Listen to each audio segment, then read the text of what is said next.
अभी इस टाइम तो मैं ट्रेनिंग में हूँ, तो मतलब एंटायर डे ट्रेनिंग में निकल जाता है। बस शाम के कुछ आवर्स दे पाता हूँ for interview preparation. Home town तो कुछ नहीं पूछा गया था। प्राइमरी मेरी हॉबीज़ जो दो थी, guitar as well as strength training, gymming, उसके बारे में पूछा गया था। रिसोर्स आई थिंक सबके सेम ही रहते हैं, जो टॉपर्स सजेस्ट करते हैं। आई थिंक वही मेरा सेम फॉलो किया था।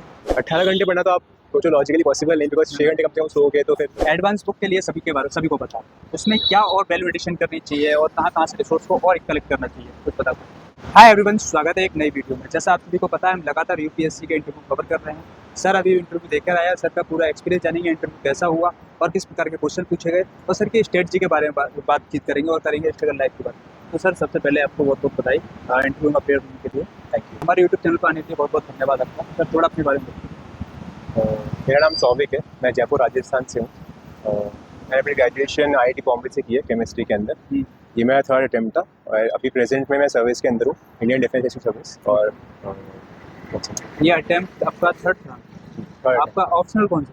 ये ऑप्शन मैथमेटिक्स है। Optional mathematics. तो जैसे इंटरव्यू से पहले क्या फीलिंग थी? मैंने इंटरव्यू ऑलरेडी 2 बार दिया हुआ है, तो आई न्यू कि एक्सपेक्ट क्या करना है अंदर। And overall it's not very tense environment inside, काफ़ी रिलैक्स वो लोग रखते हैं।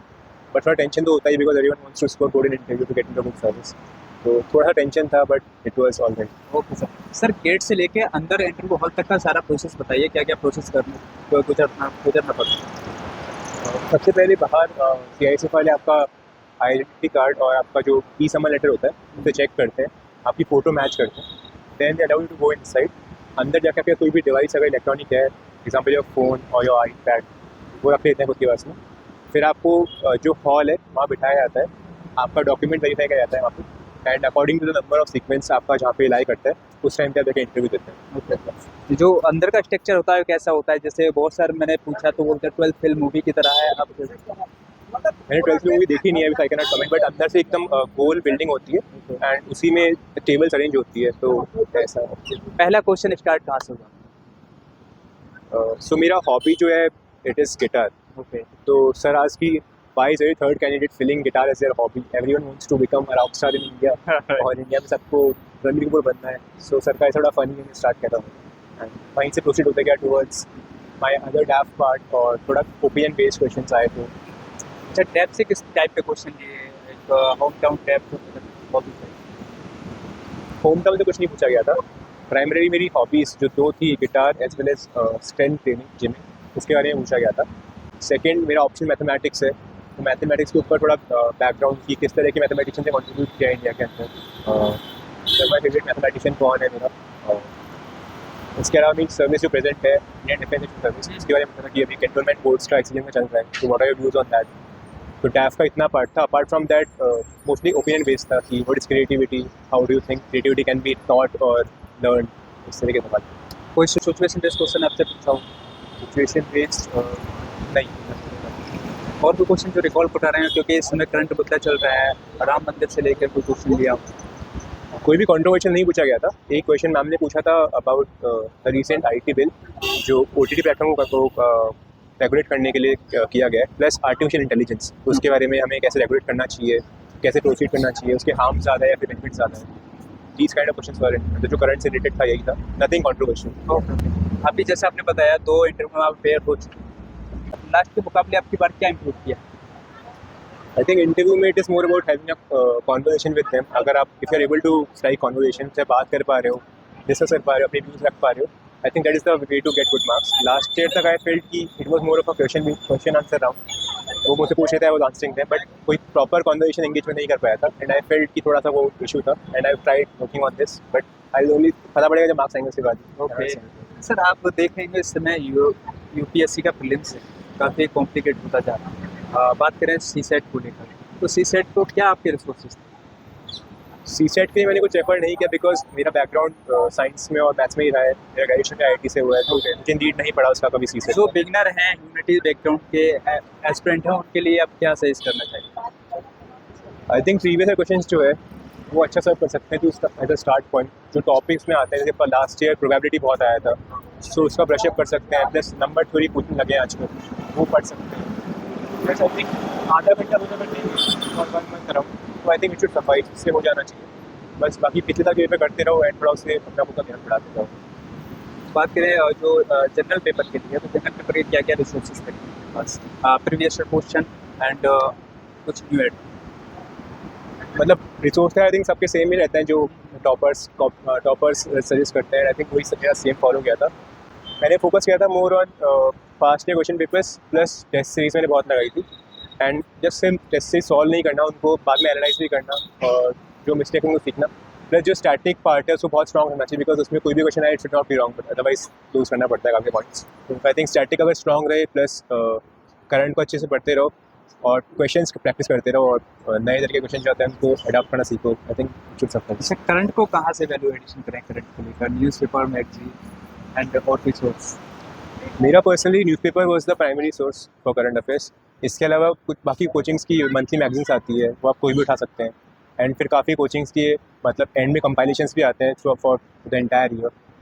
आई थिंक ये सबको जगह अच्छे से करते हो, रिवाइज करते हो मल्टीपल टाइम्स, एंड तो आई थिंक उससे कवर हो जाता है पूरा। ठीक है सर, आपने नोट्स बनाए थे या फिर बुक के अंदर वैल्यू एडिशन करते हैं? नहीं, मुझे नोट्स बनाना पर्सनली ज़्यादा पसंद लगता है और मतलब आई फील कि एंड में रिवाइज करना आसान रहता है, उससे तो मैं नोट्स बनाता हूँ।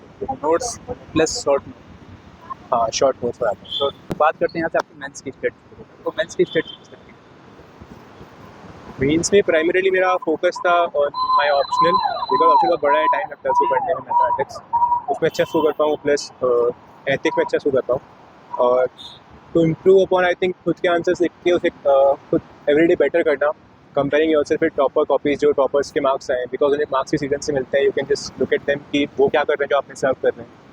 बाकी कोई भी टेस्ट चीज़ आप दे सकते हैं, एनालाइज योर परफॉर्मेंस। और प्राइमरीली खुद से जो आप करोगे एनालिसिस वही मैटर करेगा, खुद को बेटर करते जाओ with each passing day, that would suffice. तो सर आपका मॉर्निंग से लेकर शाम तक का क्या शेड्यूल रहता है और उसमें पढ़ाई का टाइम कैसे निकालते हैं? अभी इस टाइम तो मैं ट्रेनिंग में हूँ, तो मतलब एंटायर डे ट्रेनिंग में निकल जाता है, बस शाम के कुछ आवर्स दे पाता हूँ फॉर इंटरव्यू प्रिपरेशन। अभी तो इतना ही हो पाता है। ओके सर, अभी आपने काफ़ी रील्स देखी होंगी, आपने भी देखी हैं और एस्पिरेंट ने भी देखी हैं कि लोग एक्चुअल में 18-18 घंटे पढ़ते हैं या फिर ये 18 घंटे पढ़ सकता है? 18 घंटे पढ़ना तो आप सोचो लॉजिकली पॉसिबल नहीं, बिकॉज 6 घंटे कम से कम सोओगे तो फिर बाकी एक्टिविटीज़ खाना हाँ। बायो नीड्स टाइम तो जाता ही है उसमें। तो आई थिंक 18 घंटे तो बहुत ही ओवर एम्बिशियस हो जाएगा, but serious candidate I think around 8 to 12 hours तो पढ़ता ही होगा दिन का। सर बात की आपके ऑप्शनल को लेकर, आपने मैथ को ही क्यों चूज़ किया था? क्योंकि मैथ काफ़ी लेंथी सब्जेक्ट है। मैथ्स का प्राइमरी रीज़न ये था बिकॉज मेरा ऑलरेडी बैकग्राउंड था डिसेंट, और सेकेंडली मैथ्स काफ़ी स्कोरिंग रहा था पिछले कुछ सालों में। और यही रीज़न, प्लस जीएस में आपको बहुत ज़्यादा मेमोराइजेशन करना पड़ता है। मैथ्स इट्स कम्प्लीटली कंसेप्चुअल, आपने एक बार पढ़ लिया you will remember that. Plus सारा स्टैटिक है, कुछ करंट अफेयर्स ऐड नहीं होते हर साल, तो इन सब रीजन की वजह से मैंने चूज़ किया था मैथमेटिक्स। तो मैथ का रिसोर्सेज कहाँ से कलेक्ट किया? मैथ्स की जनरल बुक लिस्ट है, वो आपको कोई भी टॉपर के थ्रू मिल जाएगी वीडियो के अंदर। बाकी कुछ कोचिंग के नोट्स भी होते हैं, उनको भी पढ़ सकते हैं, बट उसके अलावा आई थिंक PYQs जो है वो बहुत अच्छा सर्व करता है, बिकॉज काफ़ी हद तक टॉपिक्स और प्लस इवन क्वेश्चंस भी रिपीट होता है with changed figures and with, तो आई थिंक वो सफाइस करता है। ओके सर, एडवांस बुक के लिए सभी के बारे सभी को पता है, उसमें क्या और वैल्यू एडिशन करनी चाहिए और कहाँ कहाँ से रिसोर्स को और कलेक्ट करना चाहिए, कुछ पता है? आई थिंक एक तो गवर्नमेंट पॉलिसीज जो आती है, अगर समरी उसका पढ़ पाओ आप, मतलब बहुत ब्रीफ के अंदर भी, तो वो कुछ पॉइंट बहुत ऐड करता है। फॉर एग्जांपल नीति आयोग की कोई रिपोर्ट आपने पढ़ ली, बहुत ब्रीफ मार्कर्स आपने कर लिए उसमें से, इकोनॉमिक सर्वे, बजट के कुछ पॉइंटर्स निकाल दीजिए। प्लस जैसे न्यू एजुकेशन पॉलिसी हमारी आई है एजुकेशन के ऊपर, उसके कुछ पॉइंट्स आपने निकाल दिए। तो आई थिंक गवर्नमेंट जो ऑफिशियल रिसोर्सेज है वो काफ़ी अच्छा एडिशन हो जाता है वैल्यू एडिशन के लिए, अगर पढ़ पाए अगर आप। नहीं, बात करें सर एथिक्स को लेकर, तो एथिक्स का पोर्शन आप देख रहे होंगे काफ़ी चेंजेस हो रहा है, तो एथिक्स कहाँ से आपने पढ़ा और कैसे पढ़ा? एथिक्स का आई डोंट थिंक कोई बुक लिस्ट तो होगा, बट फर्स्ट ऑफ ऑल जो बेसिक कंसेप्ट्स हैं उन्हें एक बार पढ़ लें through internet, through various YouTube videos. कुछ कोचिंग भी अच्छा मटेरियल देती हैं, वो भी रेफर कर सकते हैं। उसके बाद I think it's more about कि आप आपके आंसर्स में कितने रियल लाइफ एग्जांपल डाल रहे हैं, कितना खुद के पर्सनल एग्जांपल डाल रहे हैं। प्लस क्वेश्चन की डिमांड डेफिनेटली मीट करनी ही होती है। तो एथिक्स के अंदर जो कंटेंट है it is about theory as well as examples काफ़ी डोमिनेट करता है। सेम ये अगर हम स्ट्रक्चर को सेम अगर कन्वर्ट करें तो ऐसे में ये चीज़ चला जाता है, तो ऐसे आजकल देख रहे हो काफ़ी क्रिटिकल हो रहा है, तो ऐसे को कैसे जो एग्जांपल होते हैं और जो कोटेशन होती हैं कहाँ कहाँ से ऐड करें? मैं पर्सनली खुद तो काफ़ी सारे बुक्स के रेफरेंसेस देता था, प्लस कुछ मूवीज़ अगर बहुत अच्छी हैं जो मूवीज़ है उनके एग्जांपल्स करता था। कोई भी रियल लाइफ, बिकॉज हम जैसे बहुत पढ़ते हैं कि इस विलेज में ये चीज़ हो गई, इस विलेज में ये नया इनिशिएटिव लेकर आए हैं अबाउट विमेन एजुकेशन, सब चीज़ों के लिए।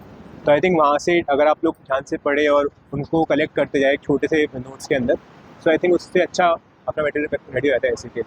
और फिर हर हफ्ते प्रैक्टिस कर सकते हैं कैसे, तो जब मेन्स आने वाला हो तो हर हफ्ते कैसे लिख लो ताकि थोड़ा सा बस किसी अच्छे बच्चे को दिखा दो, अच्छे टीचर को या फिर किसी स्टूडेंट को।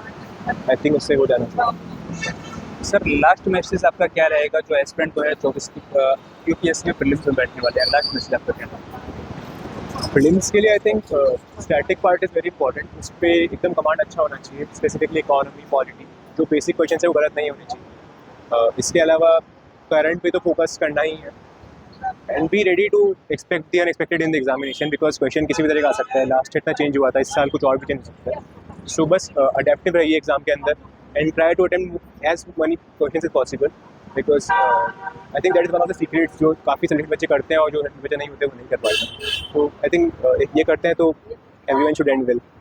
Okay sir, thank you so much. Thank you. I hope आपकी बार आपकी रैंक इंप्रूव हो Thank you. और फाइनल लिस्ट में हम आपका दोबारा इंटरव्यू करें। Thank you. तो आई होप गाइस वीडियो आपको काफ़ी वैल्यूबल लगी होगी। अगर आपको वीडियो पसंद आई तो वीडियो को लाइक कर दीजिए, चैनल को सब्सक्राइब कर दीजिए। मिलते हैं नेक्स्ट वीडियो।